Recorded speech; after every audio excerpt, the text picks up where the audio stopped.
지난주에 이어서 오늘도 기도의 중요한 한 특징인 살아계신 하나님과 영적으로 나누는 교제에 대한 부분을 살펴보려고 합니다. 성경은 믿는 자들이 기도를 통해서 이미 허락하신 하나님과의 관계를 누리고 더 친밀해질 수 있다는 것을 가르칩니다. 그리고 예수님을 통해서 이제는 하나님이 아버지가 되시고 믿는 모든 자들이 자녀가 된 것 아니겠습니까? 그래서 그 관계 속에서 기도를 생각하게 될 때 이것은 일반 사람들이 신에게 요청하는 또 드리는 종교적인 예식의 차원이 아니라 그 기도 자체는 너무나 영광스러운 것이고 특별한 권리가 아닐 수 없는 것입니다. 그래서 역사적으로나 성경 안에서 하나님과 동행했던 많은 사람들은 기도를 종교 행위나 예식으로 여기지 않았습니다.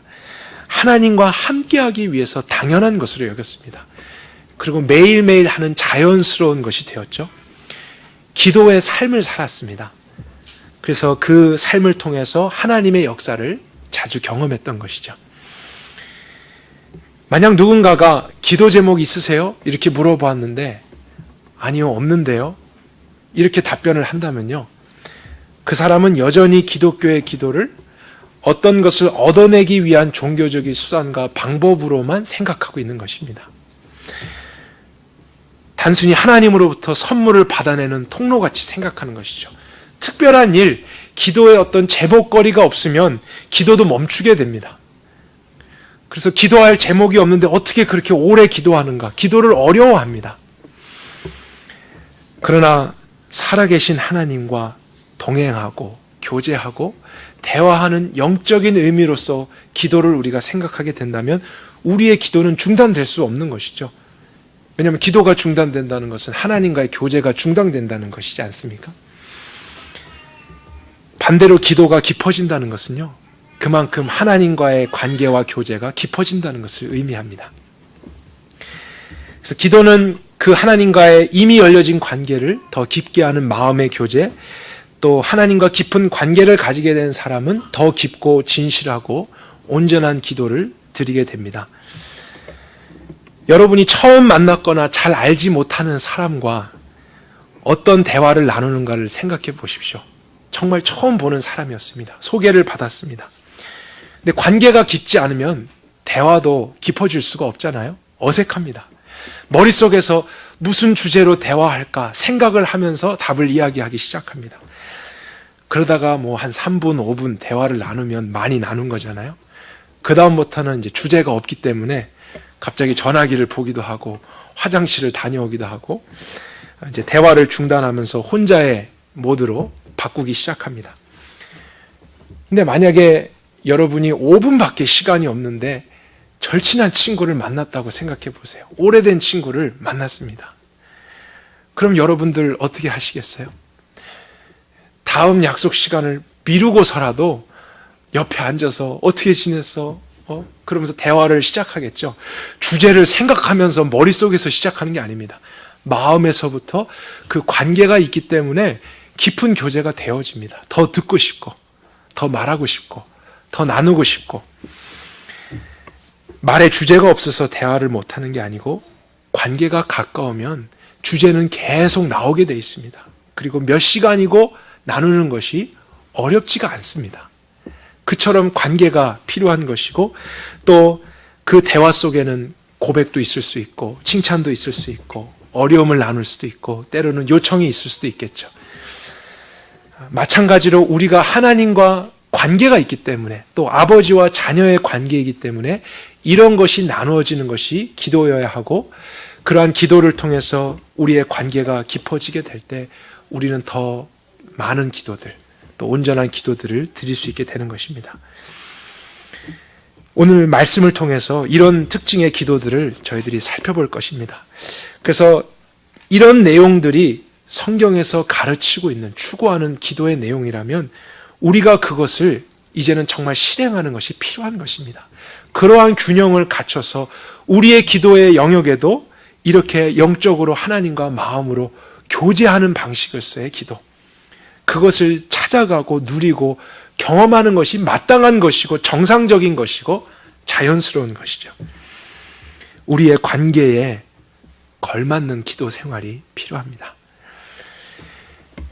오늘 본문인 시편 73편을 중점적으로 내용을 살펴볼 것입니다. 시편은 한 편 한 편이 하나의 기도문과 같습니다. 때로는 무엇을 요청하는 내용도 있지만요, 많은 경우에는 요청이 없이 감사와 고백과 찬양의 내용만 있기도 합니다. 그 시편 73편에는 특별히 간구나 요청 이런 것이 없습니다. 시인이 하나님께 솔직한 내면의 생각과 변화를 고백한 시입니다. 그것을 기도하는 것입니다. 그렇다면 우리도 특별한 일이 없이 이렇게 우리의 내면을 나누고 교제하고 함께 고백하고 찬양하는 이러한 식의 기도가 마땅히 드려져야 한다는 사실이죠. 우리 1절부터 가서 그 내용을 한번 살펴보도록 합시다. 실로 하나님은, 참으로 하나님은 이스라엘 중에 마음이 정결한 자에게 선을 베푸시는 분이십니다. 이렇게 기도를 시작하고 있습니다. 이 시를 쓴 사람은 하나님을 정말로 잘 아는 사람이라는 것이 이 내용 안에 들어 있습니다. 왜냐하면 하나님이라는 분은 겉모습을 보시는 게 아니고 마음을 보시는 분이다. 이것을 깨달은 사람이죠. 겉으로 얼마나 잘 포장되었는가가 아니라 마음이 정결한 자에게 복을 주시고 선을 베푸시는 분이십니다. 다른 신들과 다릅니다. 그런데 이런 진리를 고백했던 시인이요, 2절에 벗이라고 하는 단어로 기도를 이어가게 됩니다. 한글 성경에는 그게 이제 1절 마지막에 함께 들어있는데, 원래 원문이나 영어에서는 그러나로 이제 시작되는 것이죠. 하나님이 마음이 정결한 자에게 선을 베푸시는 분이십니다. 그러나 그것이 사실이고 내가 아는 것이지만 나는 실족할 뻔했고 내 걸음이 미끄러질 뻔했습니다. 왜냐하면 내가 악인의 형통을 보고 어리석은 자를 질시하였기 때문입니다. 여기서 악인이라고 하는 것은 하나님을 알지 못하는 사람들이죠. 어리석은 자, 영적인 어리석음을 의미하는 것입니다. 그들을 질투했다라는 그 마음을 표현하고 있습니다. 근데 그 마음이 너무 커서요, 거의 미끄러질 뻔하고 실족할 뻔했습니다. 이렇게까지 고백을 하고 있는 거예요. 그리고 이제부터 시인이 얼마나 현실적으로 그가 자신의 내면을 고백하는지 한번 살펴봅시다. 4절에 보면 저희는 이 하나님을 알지 못하는 자들이죠. 믿음이 없는 사람들, 그들은 죽을 때에도 고통도 없고 그 힘이 너무나 강건하고 건강하다는 거죠. 남들과 같은 고난도 없고 남들 같은 재앙도 없어요. 그러니까 그런 사람들이 스스로 높아졌기 때문에 교만을 목걸이로 삼고 강포가 그들의 옷입니다. 떵떵거리며 살아가는 사람들이에요. 그리고 눈이 살쪄서 솟아나고 있고 저희의 소득은 마음의 소원보다 더합니다. 이렇게 표현하는데요.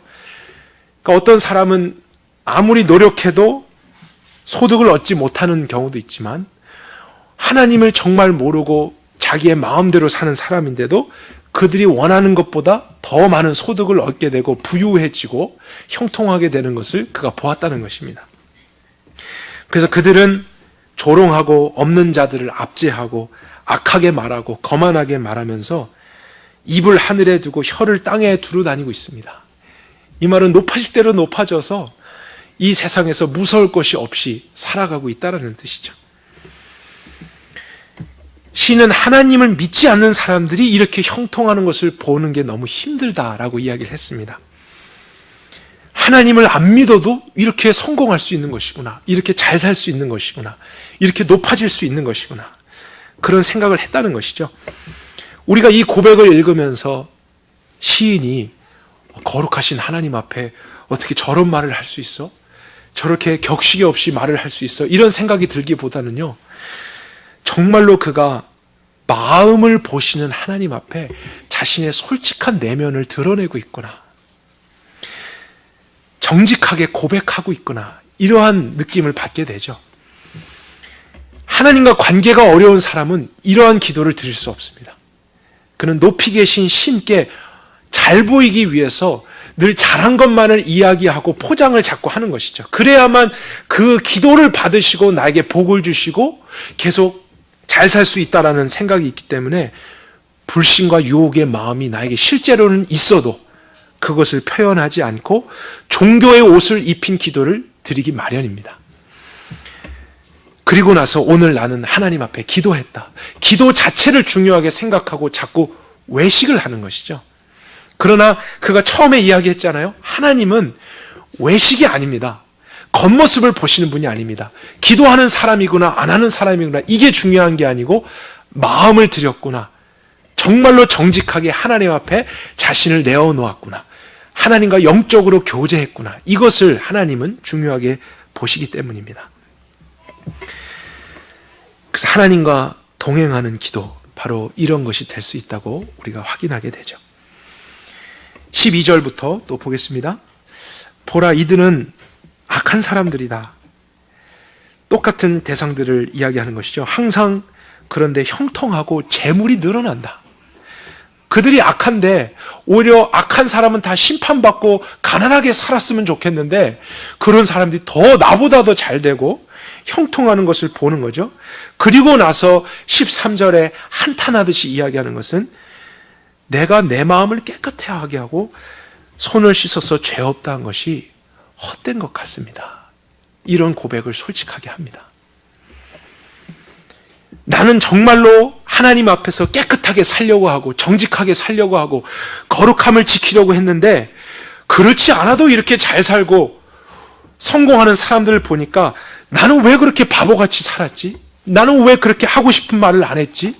왜 그렇게 내 죄와 싸우면서 살았지? 이런 것이 다 헛된 것인가? 무슨 유익이 있는가? 이런 충동을 그가 느꼈다고 고백을 하는 것이죠. 그리고 이제 더 심한 것이 14절에 나옵니다. 그리고 나는 종일 그렇게 살았음에도 불구하고 재앙을 당하고 아침마다 징벌을 받는 일이 있는데 악한 자들, 하나님을 알지 못하는 자들은 건강하고 고통도 없고 고난도 없는 것 같아서 더 속상하다라는 말을 하는 것이죠. 그리고 이제 15절에 내가 그래서 만일 그들처럼 나도 감정이 느껴진 대로 낱낱이 말하고 행동하고 싶은 대로 다 행동을 한다면 주의 자녀들의 세대를 실족하게 하였을 것입니다. 그래서 그러면 내가 그렇게 살아볼까 해서 악인들처럼 행동하고 싶은데도 그렇게 하지 못하는 자신을 또 본다는 거예요. 그런데 마음속에는 그의 삶이 부럽고 시기 질투가 나는데 그럼 그렇게 살든가 그렇게 살지도 못하고 있고 믿음만으로 충만하지도 못하는 이 가운데에 끼어서 지금 자신이 너무나 처량해 보이고 이렇게 살아가는 것이 무슨 의미가 있을까? 헛된 것이 아닌가? 이런 고민이 내면 안에서 일어나고 있다는 것을 표현하는 것이죠. 제가 이 시편 73편을 개인적으로 좋아하는 이유는 시인의 마음이 동감이 될 때가 많이 있기 때문입니다. 여러분, 저는 정말로 솔직하게 동감이 될 때가 많습니다. 그것이 저의 모습입니다. 그러나 그는 이런 고민과 고통 속에서 계속 살아가기를 원하는 사람은 아니죠. 진리 안에서 정말로 기뻐하고 만족스러워하고 세상을 이기고 그렇게 믿음으로 승리하는 삶을 살고 싶은 사람인데 현실적으로 이런 고민이 있는 걸 어떡합니까? 내면에 내 마음은 이런 생각이 일어나고 있고 죄의 유혹을 받고 있는데 어떡합니까? 또 하나님은 그것을 다 아시는데요. 그래서 그것을 그 고민마저도 하나님과 나누고 있는, 그래서 하나님 안에서 해결받고 더 온전히 서고 싶어하는 이 시인의 모습을 볼 때 저는 그의 순결한 마음이 너무 부러웠습니다. 근데 저의 기도에는 너무 미사여구가 많은 것 같아요.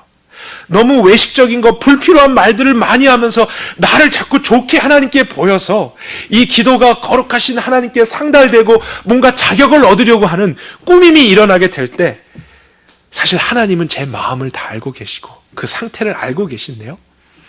저의 기도는 본질을 잃어갈 수 있다는 생각을 하게 됩니다. 여러분도 혹시 그렇지 않습니까?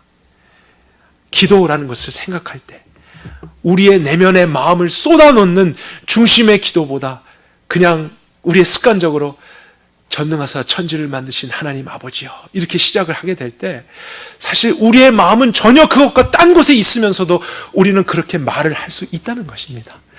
종교적으로 습관화돼서 그렇습니다. 그러나 어쩌면은 그러한 미사 여구보다 하나님, 제가 정말 오랜만에 기도하는 것 같습니다. 우리의 마음의 솔직한 생각들과 마음이나 태도, 이런 것들을 영적으로 하나님과 교제하려고 하고 정직하게 비추려고 할 때 하나님은 그런 기도를 외면하시지 않습니다.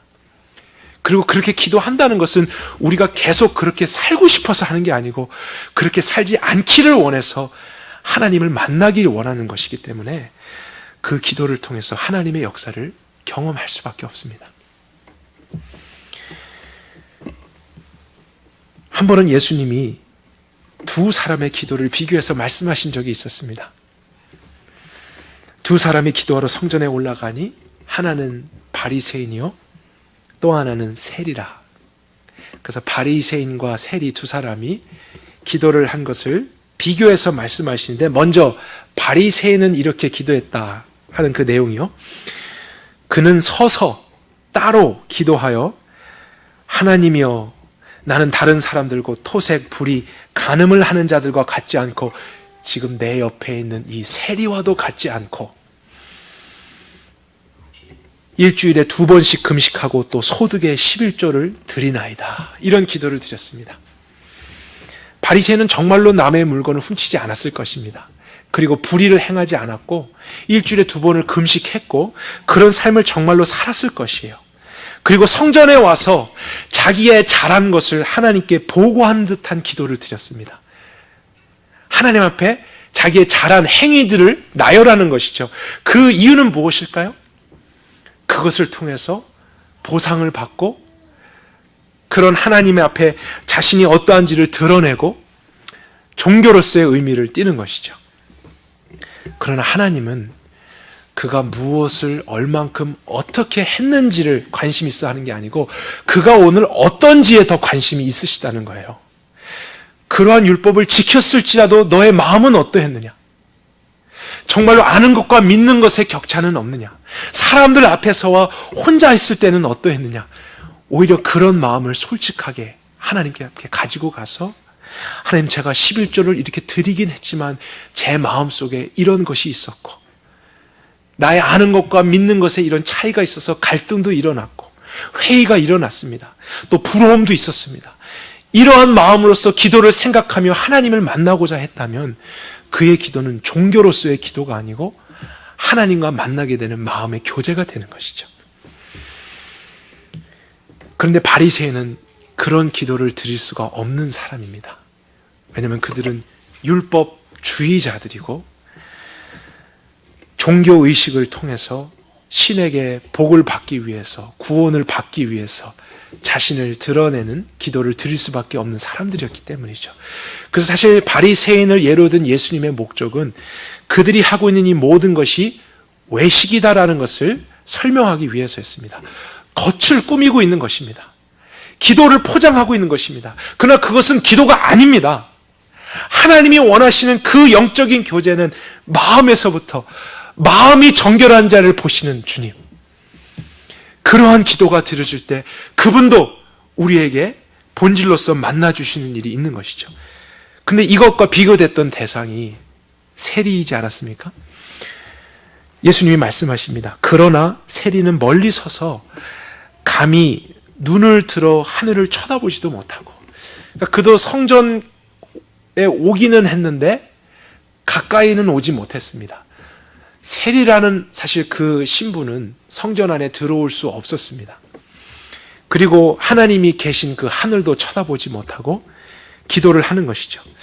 아마도 성전에 오려고 했고 기도를 했다라는 것을 본다면 이전에는 하나님 앞에 이렇게 기도하는 경건의 삶을 살았던 사람이었던 것 같아요.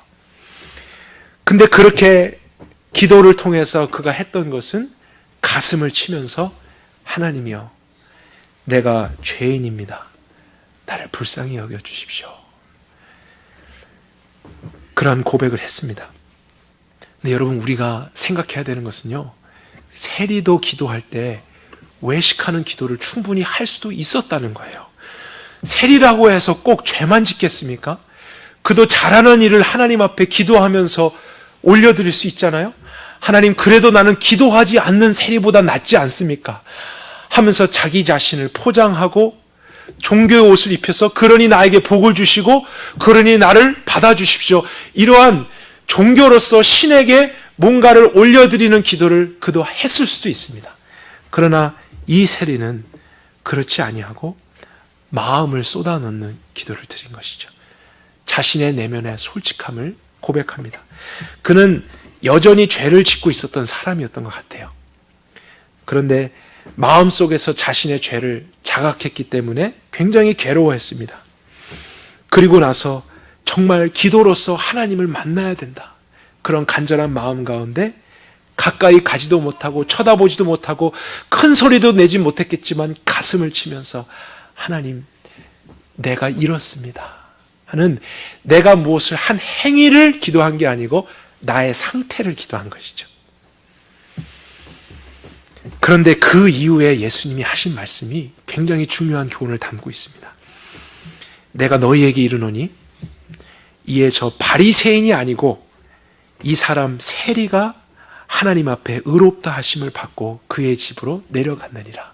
갑자기 예수님이 의롭다 하심을 받았다 하는 주제를 말씀하십니다. 여기서 의롭다 하는 것은 하나님과의 바른 관계를 가지게 되었다는 것이죠. 근데 어떻게 본다면 바리새인이 모든 면에서 하나님과 더 바른 관계를 가지고 있는 것 같아요. 11조도 드리고 율법을 행하기도 하고 성전에 갔고 기도도 하고 금식도 하고 얼마나 사람들이 봤을 땐 바른 관계 속에서 바른 것을 하고 있는 것입니까? 그런데 마음이 없습니다. 마음의 교제가 없습니다. 하나님이 가장 중요하게 여기시는 생명이 없습니다. 그런데 오히려 그러한 삶은 외적으로 무너져 있어도 그 무너진 채로 살고 싶지 않아서 마음을 하나님께 드리며 자신의 상태를 고백했던 세리, 자신의 죄를 고백하고 하나님을 의지하고자 했던 믿음이 그 기도 속에 표현됐을 때 하나님은 그를 바른 관계 속으로 인도해 주셨다는 것이죠. 근데 오늘 우리가 보고 있는 시편 73편이요. 세리의 기도와 같은 것입니다. 이 시편 73편을 누가 지었는지 혹시 여러분 아십니까? 다윗이 아니고 다윗과 함께 활동했었던 아삽이라는 사람입니다. 이 시편 처음에 있는 제목은 원문 안에도 포함되어 있는 것이기 때문에 우리가 그 정보를 취할 수 있습니다. 근데 아삽은 그 당시 오늘날로 이야기하면 성가대 지휘자였고요. 찬양팀을 인도하는 찬양 인도자였습니다. 그런데 그러한 역할을, 직분을 가지고 있었던 사람이라면 누구보다도 믿음의 본을 보여야 될 사람 아니겠습니까? 누구보다도 진실하고 바르게 행하고 다른 사람들의 본이 되어야 될 사람이잖아요. 찬양을 인도하고 있는 사람입니다. 그런데 그가 하나님 앞에 고백하는 것은, 하나님, 내가 세상에 있는 사람이 너무 부럽습니다. 그들의 형통이 너무나 시기질투 납니다. 내가 믿음으로 사는 것, 거룩하게 사는 것이 다 헛된 것 같습니다. 이런 고백을 하고 있다는 거예요. 근데 만약에 여러분, 목사인 저나 우리 찬양 인도자 전도사님이 여러분 앞에서 이런 고백을 한다면 여러분은 어떻게 보시겠어요? 굉장히 저희들을 불편하게 생각하셨겠죠. 사역자가 돼서 믿음이 없구나. 그런데 겉으로는 그런 사역이나 하나님을 위해서 어떠한 일을 하고 있을지라도 그 사람에게 제일 중요한 것은 마음입니다. 그래서 아삽은 그런 마음을 가지고 있었지만 정직하게 하나님 앞에 고백을 한 것이죠. 그러나 하나님은 그가 어떠한 사역을 누구 앞에서 어떻게 훌륭하게 했는가에 관심이 아니라 바로 이가 나에게 마음을 내어놓고 나와 영적으로 교제하려고 하는구나 해서 오히려 그를 더 기뻐하셨을 거예요. 사람들의 눈은 속일 수 있지만 하나님은 속일 수 없잖아요. 그래서 우리가 이런 기도가 바로 세리의 기도와 같다라는 것을 생각할 수밖에 없습니다. 여러분은 하나님께 무엇을 기도하고 계십니까? 우리의 기도는 왜 그렇게 딱딱하고 종교적일까요? 하나님은 마음을 보시고 그것을 나눌 수 있는 관계까지 허락해 주셨는데 왜 우리는 자꾸 우리의 바른 모습만, 우리가 잘한 모습만 기도로서 표현하려고 하고 특별한 일이 없을 때는 기도하지 않으려고 할까요? 그래서 마치 이런 것과 비슷할 수 있겠죠. 어떤 아버지가 자녀에게 오늘 어땠니? 이렇게 물어봤는데 몰라요. 할 말 없는데요. 괜찮았어요. 하고 방에 들어가서 대화를 하지 않고 교제를 하지 않게 된다면 그 아버지와 자녀의 관계는 문제가 있는 것이죠. 비정상적입니다. 그러고 한 집에 살고 있습니다. 그런데 가끔씩 나와서 자녀가 하는 것은 아빠 돈 주세요. 아빠 이거 해주세요. 그런 요청만 하고 있다면 우리도 그렇게 말할 수 있잖아요. 너 아빠가 무슨 돈 버는 기계냐? 너 아빠하고 그런 대화도 하나 없는데 그런 말만 하고 어떻게 우리가 한 집에 같이 살 수 있냐? 우리도 자녀에게 그런 마음을 가질 수 있는데 여러분, 하나님이 여러분과 저에게 복을 주시는 기계입니까? 우리의 무슨 필요를 채워주시는 그런 신인가요? 우리의 아버지시라고요. 우리와 함께 동행하시고 같이 걸으시면서 우리를 붙들어 주시는 그런 관계에 계신 분이십니다. 우리는 그분과 나누는 것이 당연한 것입니다. 그분과 함께 이런 것을 대화하고 모든 것을 공유하는 것이 정상입니다. 그래서 우리는 기도를 쉴 수가 없는 것이고 항상 그러한 마음으로 하나님을 영적으로 만나야만 한다는 것이죠. 그래서 아버지의 사랑과 격려 속에서 우리의 이런 나눔이 이루어지게 될 때 우리의 영혼과 우리의 삶이 비록 연약할지라도 그분의 붙들어 주심과 세워 주심 속에서 다시 일어날 수 있는 것이죠. 다시 시편 73편으로 돌아가 볼까요? 17절입니다. 이런 것을 초반부에 고백했던 시인이 17절에 와서 갑자기 반전을 표현하기 시작합니다. 내가 하나님의 성소에 들어갈 때에야 그들의 종말을 깨달았습니다. 이전까지는 회의적이었고 자신의 믿음에 대해서도 강한 부정과 충동을 느꼈었는데 갑자기 어떠한 깨달음이 왔다고 고백을 합니다. 그것은 현재적인 관점에서 하나님을 알지 못하고 저런 악을 행하는 자들이 건강하고 돈이 많고 출세하고 성공한 것이 너무 부럽게 느껴졌는데 그들의 종말, 나중에 되어질 일을 보게 되니까 그것이 참된 형통이 아니었구나. 이런 깨달음이 왔다는 것입니다. 그래서 형통하고 있는 악인들을 부러워하지 않아도 되는 이유를 정말로 확신하게 되었다는 것이죠. 근데 이 시인이 그것을 깨닫게 된 결정적인 계기가 있었잖아요. 언제 어디에서 깨달았습니까? 하나님의 성소에 들어갈 때입니다. 이것이 지금 그에게 있었던 어려움과 이 회의적인 문제를 바꾸어주는 중요한 계기가 된 것이죠. 이 당시 하나님의 성소는 잘 지어진 성전이 아닙니다. 다윗과 함께 성막에서 이제 하나님을 섬겼던 아삽이었죠. 그곳에는 하나님의 영원하신 임재가 있었고 또 가장 중요한 어떤 일이 계속 반복되고 있었습니다. 무엇이 반복되고 있었을까요? 사람들이 죄의 문제를 해결하는 일이 거기에서 계속 이루어졌었죠.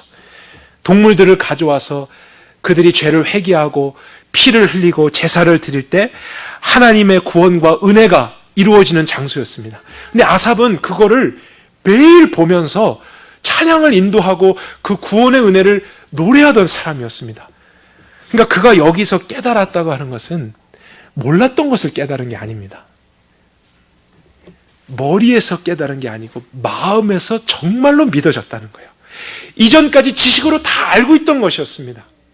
이들의 종말이 어떻게 될 것이고 나는 영원한 생명을 받았다. 이것이 가장 큰 축복이다. 이것을 지식적으로 교리적으로 모르는 사람이 어디 있겠어요. 그런데도 내 마음속에는 솔직하게 부럽고 시기나고 질투나고 내가 믿음으로 살아가려고 손해보는 것이 아무런 의미 없는 것 같은 그러한 유혹이 찾아오고 있는데 그것을 우리가 어떻게 하겠습니까? 그런데 어느 날 그의 마음속에 이 진리가 정말로 믿어진 거예요. 아는 것과 믿는 것이 일치가 되는 어떤 은혜를 받은 그 시점입니다. 그래서 내가 부러워했던 형통이나 성공의 관점은 모두 현세적인 것, 일시적인 것이었구나. 정말 인간의 인생이 70, 강건함은 80이라고 했는데 이 세상에서 높아진들 얼마나 높아질 수 있고 많이 가진들 얼마나 많은 것을 가지겠는가. 그가 코끝에 호흡이 멈춰지는 순간 손에 쥐고 있던 것 한 줌의 모래처럼 다 사라질 것이고 한여름밤의 꿈처럼 다 깨어질 것인데 그것을 추구한 나머지 영혼을 잃어버린다면 무슨 소용이 있겠는가.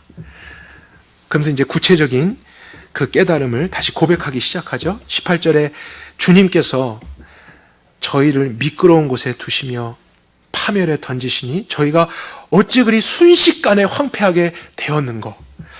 그들이 놀라서 멸절합니다. 그러니까 그들도 정말로 많은 것을 가졌고 누구도 쫓아올 수 없는 많은 성취를 이뤘는데 그것이 순식간에 이뤄져가는 것을 보면서 놀라게 되는 일이 있다는 것입니다. 인생이 이렇게 잠깐이고 아무것도 아니라는 것을 시인은 깨달은 것입니다. 주제시여 사람이 깬 후에는 꿈을 잊은 같이 주께서 깨실 때의 저희 형상을 잊을 것입니다. 그들이 지금 가지고 있는 것은 한여름밤의 꿈과 같은 것. 이것을 내가 정말로 마음속에서 깨닫기 시작했습니다. 그래서 믿음의 고난과 육신의 싸움을 싸워야 된다는 것이 의미 없다라는 유혹의 소리를 뿌리칠 힘을 그가 주님 안에서 지금 얻어가고 있는 것입니다. 그리고 지금 그 사실을 기도로 고백하고 있는 것이죠. 그리고 더 나아가서 21절에는 그 때문에 내 마음이 슬프고 내 신장, 내 중심이 찔림을 받았습니다. 그것이 진리였는데 나는 그것을 가르치고 찬양을 인도하는 사역자로서 또한 살았었는데 실제로는 그렇지 못하고 나도 사실은 내면적으로는 똑같은 악인이었고 어리석은 자처럼 있었던 것이 너무나 부끄러웠습니다. 어떻게까지 표현합니까? 내 자신이 우매무지해서 짐승과 같았습니다. 자신의 죄를 하나님 앞에 고백하기 시작합니다. 회의적인 시각에서 하나님과 자신의 믿음을 다시 보게 되면서 고백을 하기 시작하고 그러한 잘못을 이제 회개하면서 하나님 앞에 아뢰고 있는 것이죠. 시인은 종교적인 형식에 따라서 고백을 했고 그 다음엔 찬양이고 그 다음에 이제 회개 기도다. 이렇게 순서를 따라서 뭔가를 기도하는 게 아닙니다. 하나님과 영적으로 진실하게 교제를 하면서 모든 것을 나누다 보니까 갑자기 그 순간에서 책망을 받고 마음속에 자각되는 이 자신의 존재적인 문제와 죄에 대해서 진실하게 회개하고 숨김없이 아뢰고 나는 정말 이런 짐승 같은 자였군요. 겉으로는 찬양대 옷을 입고 많은 사람들 앞에서 하나님의 영광과 구원을 찬양하는 척했지만 내 마음속에는 이런 것이 있었는데 주님 나는 정말 그런 우매무지한 자와 같았습니다. 그리고 23절에는 내가 또한 항상 주님과 함께 있는데 주님이 나의 오른손을 붙들어 주셨습니다. 이 말은 악인들은 이제 파멸될 것이고 어리석은 자들은 심판을 받게 될 것을 노래하지 않았습니까? 그 말은 의인들과 하나님을 믿는 자들은 영원한 안식과 축복을 받는다는 것이죠. 그런데 사실 자기 자신도 솔직하게 하나님 앞에서 행한 대로 보응을 받는다면 그렇게 될 수 없는 존재입니다. 왜냐하면 본질은 자신도 똑같았기 때문이죠. 그런데 주님이 나와 함께 하시면서 내 오른손을 붙들어 주시지 않았습니까? 결국 내가 이렇게 된 것도 나의 선함이나 온전함 때문이 아니고 하나님의 은혜로 된 것이 아니겠습니까? 하나님 참 감사합니다. 나같이 이런 사람도 받아주시고 참아주시고 또 이런 자리에 세워주시고 또 지금 하나님께 이렇게 기도할 수 있게끔 하신 것 감사합니다. 은혜에 대한 감사가 기도 안에 표현되고 있죠. 그리고 미래적인 것도 있습니다. 24절 주께서 주의 교훈으로 나를 인도하시고 후에는 영광으로 나를 영접하실 것입니다. 그래서 주님의 교훈, 말씀으로 나를 계속 인도하시면서 마지막에는 반드시 영광으로 인도해 주실 하나님. 그러니까 이 말은 그가 회개하고 잘못한 것만을 고백한 게 아니고 하나님이 하셔 완벽한 기도를 우리는 할 수 없습니다. 우린 그런 존재예요. 그런데 늘 완벽하고 성경적인 기도만을 해야 된다라고 사실 종교적인 태도로서 하나님께 두려운 마음으로만 가게 되면 우리는 기도하지 못합니다. 기도를 안 하게 될 것입니다. 늘 기도를 어렵게 생각할 거예요. 기도를 힘들게만 느낄 거예요. 그러나 관계를 생각하고 열어주신 그 관계 속에서 내가 기도라는 것 자체를 중요하게 여긴다면 그분이 혹시 내가 그런 것을 구할 때에도 그분의 사랑과 권위 안에서 바꿔주실 것이다. 인도해 가실 것이다. 때로는 훈계하시고 나에게 좋은 것으로 주셔서 그 기도 안에서 교제하고 하나님을 만나게 됨으로써 더 바른 기도를 드려지게 되고 더 깊은 기도를 드려지게 되는 일이 있을 수 있다는 것이죠. 우리가 관계를 생각한다면 사실은 기도를 더 하게 되는 것입니다. 그러한 모든 것을 주님께 맡긴 채 기도 자체를 주저하지 않고 계속 기도하면서 또한 기도를 배우게 되고 기도를 하면서 우리의 기도가 성장하게 되고 기도를 하면서 결국엔 누구를 닮아가겠습니까? 내가 자녀라면 누구를 닮겠어요? 아버지를 닮아가는 것이죠. 그런데 그런 교제가 하나도 없이 떨어져 살면서 말 한마디 하지 않으면서 아버지를 닮아갈 수 있을까요? 아버지가 원하는 것을 구할 수 있을까요? 처음부터 그렇게 할 수 있는 것 없습니다. 그래서 우리는 하나님 아버지의 보호와 사랑과 권위를 믿으며 기도를 어려워하고 고민만 하지 말고 시작하는 것이 필요합니다. 기도를 하십시오, 여러분. 주님이 가르쳐 주실 것입니다. 여러분에게 주신 그리스도에 대한 믿음이 여러분에게 바른 기도를 가르쳐 줄 것입니다. 예수님을 믿을 때 오셨던 성령님이 인도해 가실 것입니다. 더 많이 기도하십시오. 더 자주 기도하십시오. 모든 것을 기도하십시오. 아버지로서 더 마음이 아픈 것은 실수하는 자녀를 보는 것이 아니죠. 아버지 앞에서 실수를 두려워하고 더 완벽하게만 서려고 한 채 아무 말 없이 교제도 없이 고립되어서 혼자서만 힘들어하고 있는 자녀를 보는 아버지의 마음이 더 힘든 것입니다.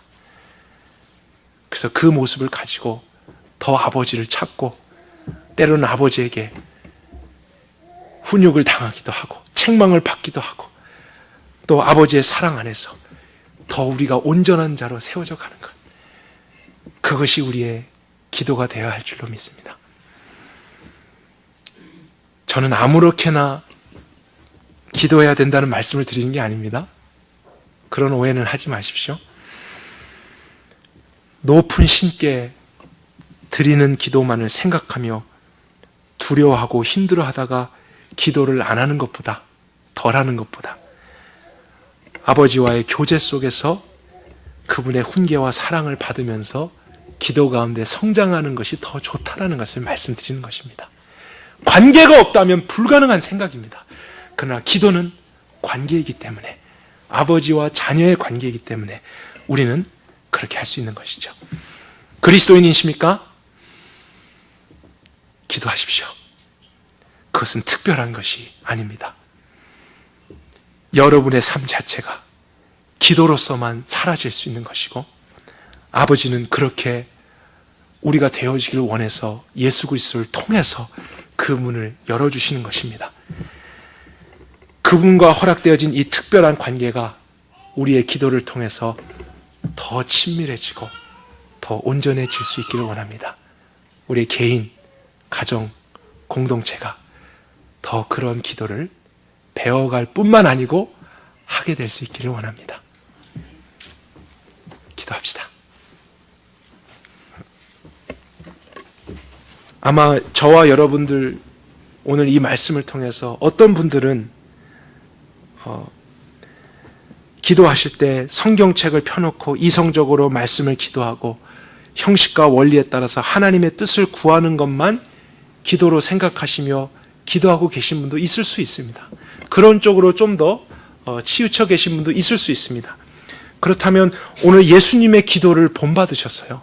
성경이 가르쳐주고 있는 기도의 모습을 우리가 배워서 때로는 목적만을 위해서가 아니고 기도 자체를 통해서 하나님과 교제하고 그분께 내 마음을 고백하고 친밀함을 경험하게 되는 그런 기도도 여러분의 삶 속에 있게 되기를 원합니다. 살아계신 하나님과 대화하는 그것도 기도의 일부분이기 때문이죠. 우리도 그런 것을 경험하는 것 아니겠습니까? 꼭 목적만을 위해서 기도를 드린다는 것이라면 어떤 아버지와 아들이 있을 때 대화가 한마디도 없습니다. 왜냐하면 바라는 것도 없고 지금 필요한 것도 없기 때문에 서로 말을 안 하는 거예요. 그거보다 어색하고 힘든 상황이 어디 있겠어요? 아버지와 자녀인데 꼭 무엇이 필요할 때만 말하는 것입니까?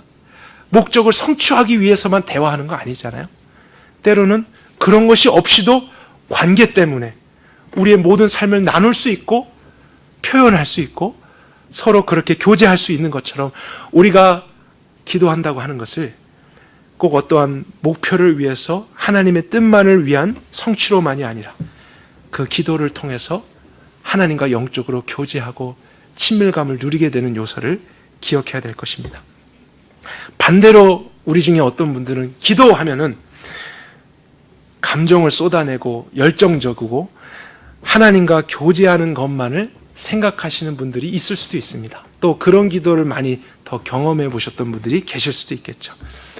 그럼 그런 분들도 오늘 예수님의 기도를 본받으셔서요, 성경의 가르침을 따라서 더 이성적으로 기도하실 수 있게 되기를 원합니다. 여러분들이 정신을 바르게 차리시고 필요하다면 기도하기 전에 성경을 펴서 그 원리들을 확인해 보시고 바른 교리들을 묵상하는 가운데 기도하는 법을 배워가실 수 있길 바라요. 그냥 내가 원하는 것만을 기도한다 이렇게 습관적으로 가시지 마시고 혹시 내가 그쪽에 좀 치우쳐 있는 것 같다, 하나님의 뜻을 바르게 구하는 것이 성경적으로 필요한 것이고 이성의 작동이 필요한 것이 기독교의 기도라면 주님 나에게 그런 기도를 가르쳐 주십시오 하는 마음 가운데 여러분의 기도가 균형을 잡으실 수 있기를 바랍니다. 뜨겁게 열정적으로 기도하는 것만이 중요한 것은 아닙니다. 하나님께 큰 목소리로 기도를 한다고 해서 하나님이 그것을 더 크게 들으신다는 보장은 없습니다. 어쩌면 가장 중요한 것은 하나님이 원하시는 뜻을 바르게 구하는 것이죠. 때로는 그것이 작은 목소리로 드려지는 기도가 될 수도 있습니다. 그러나 그것을 위해서는 우리가 먼저 성경을 알고 말씀 안에서 기도하는 것이 필요한 것이죠. 그리고 그러한 기도를 드릴 때 우리는 응답을 기대할 수밖에 없기 때문에 그 응답이 올 때까지 하나님의 뜻을 강청하고 기도하는 삶을 살 수 있습니다. 여러분이 어느 쪽에 있든지 오늘 이 말씀의 조명을 따라서 바른 기도를 드리실 수 있길 바라고요. 여러분 가정 안에서도 또 우리 공동체적으로도 이런 하나님이 가르쳐 주신 기도의 원리를 따라서 그렇게 기도를 시작할 수 있기를 바랍니다. 제가 마지막으로 권면하는 것은 성경적인 기도가 이런 것이구나, 기독교의 기도가 이런 것이구나 하고 우리가 그냥 돌아가는 게 아니라요, 기도를 할 수 있기를 바랍니다. 기도합시다. 우리에게 가르쳐 주신 대로 배운 대로 기도합시다. 하나님께서 우리 교회를 또한 기도하는 교회로 이끌어 주시기를 원합니다. 함께 기도하겠습니다.